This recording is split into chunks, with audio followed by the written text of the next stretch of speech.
नमस्कार दोस्तों, reality classes में आपका स्वागत है। इस वीडियो में हम लोग भारतीय संविधान एवं लोक प्रशासन के अंतर्गत मूल अधिकार और मूल कर्तव्यों मतलब fundamental rights and fundamental duties को कवर करेंगे।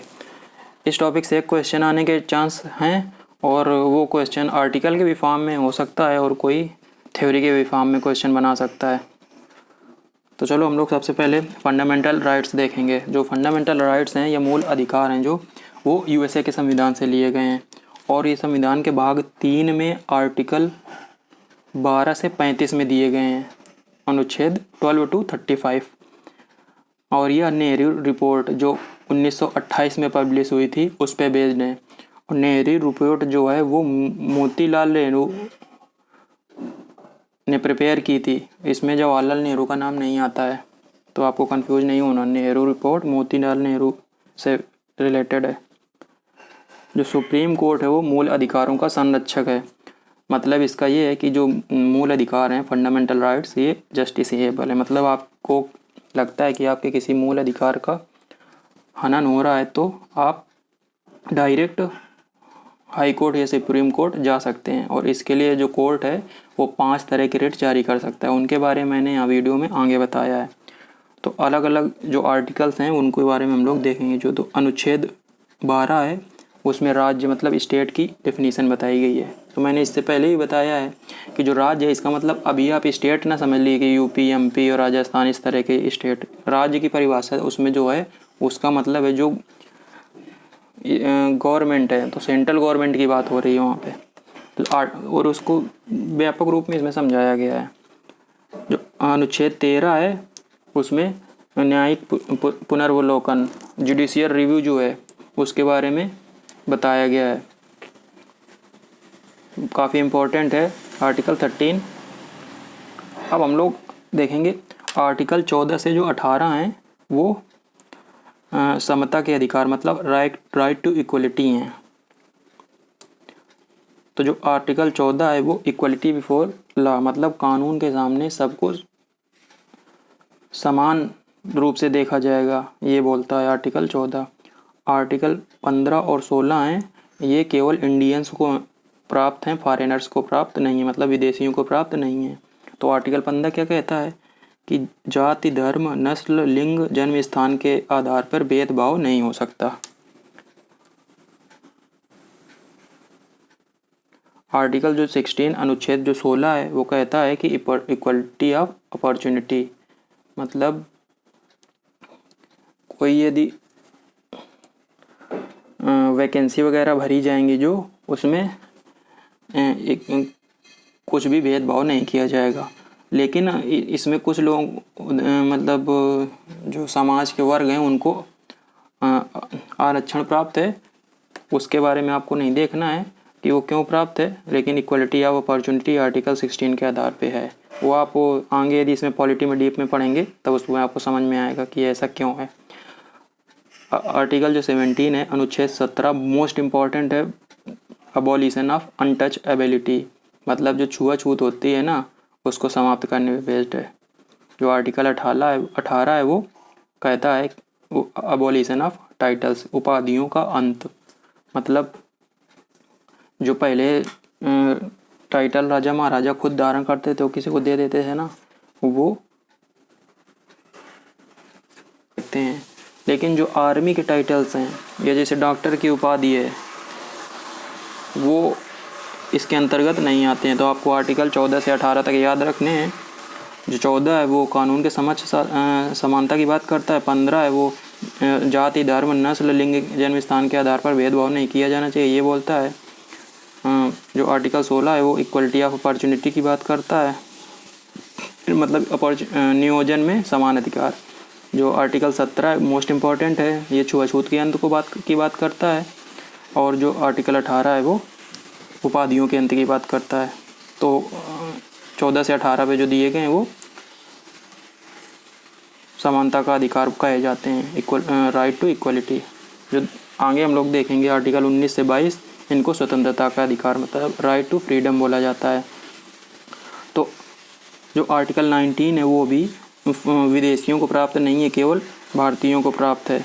तो आर्टिकल 19 में 6 तरह की स्वतंत्रता दी गई है, तो उसमें जो 19A है वो मोस्ट इम्पॉर्टेंट है। डायरेक्ट क्वेश्चन कितने बार आ चुका है कि जो प्रेस की स्वतंत्रता है वो किस आर्टिकल में निहित है, वो आर्टिकल 19A में निहित है। तो जो बोलने की स्वतंत्रता, फ्रीडम ऑफ स्पीच और प्रेस की स्वतंत्रता वो आर्टिकल 19A में दी गई है। 19B है वो शांतिपूर्वक बिना हथियारों के एकत्र होने और सभा करने की स्वतंत्रता देता है। जो आर्टिकल 19C है वो यूनियन बनाने की स्वतंत्रता देता है। 19D देश के किसी भी क्षेत्र में आवागमन मतलब आने जाने की स्वतंत्रता देता है। और 19E ये देश में कहीं भी निवास करने या बसने की स्वतंत्रता देता है। और 19F है वो कोई भी व्यापार एवं जीविका चलाने की स्वतंत्रता देता है। ठीक, ये हो गए आर्टिकल 19 के अंतर्गत 6 प्रकार की फ्रीडम। अब देखते हैं आर्टिकल 20। आर्टिकल 20 में अपराध के लिए दोष सिद्धि के संबंध में 3 तरह की स्वतंत्रता दी गई। पहला क्या है, किसी भी व्यक्ति को एक अपराध के लिए केवल एक ही बार सजा दी जा सकती है। आप लोग ये बचपन से सुने आ रहे होंगे और कई मूवी में ये बताया गया है। और जो दूसरे तरह की स्वतंत्रता है वो है अपराध करने के समय जो भी कानून है उसी की तहत सजा दी जाएगी। मतलब जब कोई व्यक्ति अपराध करता है उस समय जो कानून है उसी के आधार पर सज़ा उसको मिलेगी, ना उसके पहले कानून ना उसके बाद के कानून के आधार पर सज़ा मिलेगी। तीसरा है, जो कोई भी व्यक्ति जो किसी अपराध के लिए पकड़ा जाता है तो वो खुद अपने खिलाफ गवाही देने के लिए उसको आप बाध्य नहीं कर सकते हैं। इसके बारे में भी आप लोगों ने सुना होगा। अब देखते हैं आर्टिकल 21। ये प्राण एवं दैहिक स्वतंत्रता के संरक्षण की बात करता है। और जो आर्टिकल 21A है ये भी मोस्ट इम्पॉर्टेंट है दोनों। आर्टिकल 21A में 6 से 14 वर्ष के बच्चों को निःशुल्क व अनिवार्य शिक्षा की बात की गई है। और इसको 86वें संविधान संशोधन अधिनियम 2002 से जोड़ा गया था। इसी को बोलते हैं शिक्षा का अधिकार। अनुच्छेद 22 क्या बोलता है कि कुछ दशाओं में गिरफ्तारी और निरोध में संरक्षण 3 प्रकार का संरक्षण देता है। आर्टिकल 22 हिरासत में लेने का कारण बताना होगा जिसको हिरासत में लिया गया है, और उसको 24 घंटे के अंदर दंडाधिकारी मतलब मजिस्ट्रेट के सामने प्रस्तुत करना होगा। और 24 घंटा जो है ना उसमें ट्रैवल करने का टाइम नहीं शामिल किया जाएगा। मतलब किसी को पकड़ के ले जा रहे हैं तो पता चला जहाँ उनको बंद किया जा रहा है वो रास्ते में जो टाइम लगेगा उसको नहीं जोड़ा जाएगा। और जो तीसरा है कि जो व्यक्ति को पकड़ा गया है उसको अपने वकील से बात करने का अधिकार देना होगा। तो ये हमारा फंडामेंटल राइट है 3। यदि हमारी किसी व्यक्ति की किसी भी अवस्था में गिरफ्तारी होती है तो ये आर्टिकल 22 के आधार पे है। अब हम लोग देखेंगे आर्टिकल 23 और 24। ये शोषण के विरुद्ध हमको अधिकार देते हैं, मतलब राइट अगेंस्ट एक्सप्लॉयटेशन बोलते हैं इसको इंग्लिश में। ये ह्यूमन ट्रैफिकिंग और फोर्स्ड लेबर तथा बेगारी मतलब बिना पैसे के काम करवाने के खिलाफ संरक्षण देता है। काफ़ी इम्पोर्टेंट है 23-24 भी। आपको ये समझ लीजिए कि जितने फंडामेंटल राइट्स हैं इनके अनुच्छेद तो आपको सभी के याद ही होने चाहिए, मोस्ट इम्पॉर्टेंट हैं। वैसे तो अनुच्छेद संविधान में बहुत सारे हैं लेकिन फंडामेंटल राइट्स कुछ ज़्यादा ही इम्पोर्टेंट हैं सभी। बाकी तो इतने याद किए नहीं जा सकते, लेकिन आप फंडामेंटल राइट्स से जो संबंधित अनुच्छेद हैं वो सभी याद रखिए।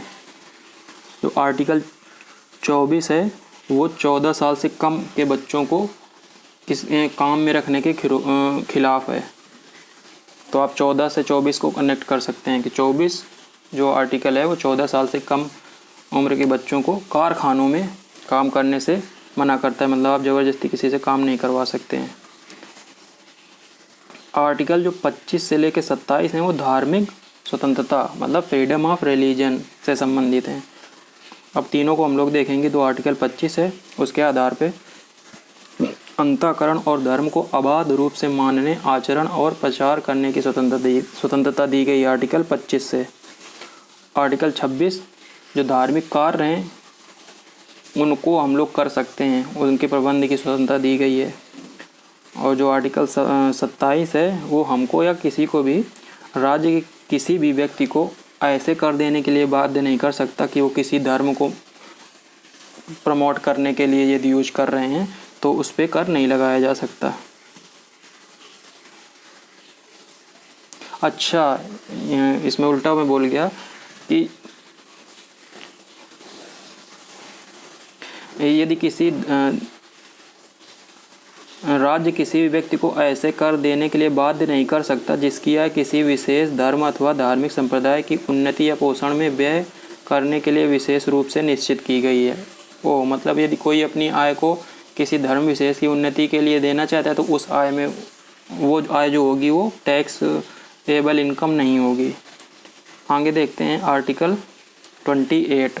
इसमें क्या बोला गया है, राज्य निधि से पूर्णतः पोषित किसी शैक्षिक संस्थान में धार्मिक शिक्षा नहीं दी जाएगी। मतलब जिसको गवर्नमेंट पैसा या अनुदान दे रही है जिस एजुकेशनल इंस्टीट्यूट को, वहाँ पे धर्म से रिलेटेड शिक्षा नहीं दी जाएगी। और ऐसे शिक्षण संस्थान अपने विद्यार्थियों किसी भी धार्मिक अनुष्ठान में भाग लेने के लिए बाध्य नहीं कर सकते हैं। अगला है संस्कृति और शिक्षा संबंधी अधिकार। 2930 में ये दिए गए हैं। तो जो अनुच्छेद 29 है वो अल्पसंख्यकों के हितों का संरक्षण करता है, मतलब राइट्स ऑफ माइनॉरिटीज। आर्टिकल 30 है वो शिक्षण संस्थाओं की स्थापना और प्रशासन करने का अल्पसंख्यक वर्गों को अधिकार देता है। मतलब अल्पसंख्यक वर्गों को शिक्षण संस्थाओं की स्थापना और उनको चलाने का अधिकार देता है। आर्टिकल 31 तो अब ख़त्म हो गया है, एक्चुअल में ये संपत्ति का अधिकार था। अब इसको फंडामेंटल राइट से हटा के कानूनी अधिकार बना दिया गया है, मतलब लीगल राइट बना दिया गया है। और किस अनुच्छेद में रख दिया गया है, आर्टिकल 300A में। जो आर्टिकल 32 है उसको संवैधानिक उपचारों, मतलब constitution remedies, right to constitution remedies बोला जाता है। और इसी को बाबा साहब भीमराव अम्बेडकर ने हमारे संविधान की आत्मा और दिल कहा था। तो आपसे यदि क्वेश्चन पूछेगा कि बाबा साहब अम्बेडकर ने किस संविधान को हमारे संविधान की आत्मा और दिल कहा था, वो आर्टिकल 32 है। और यदि बाबा साहब अम्बेडकर का नाम ना पूछे, ऐसे ही बोले कि heart and soul of Indian constitution कौन है, तो वो प्रियम्बल को बोला जाता है। तो आर्टिकल 32 के तहत जो सुप्रीम कोर्ट है वो 5 तरह के रिट जारी कर सकते हैं।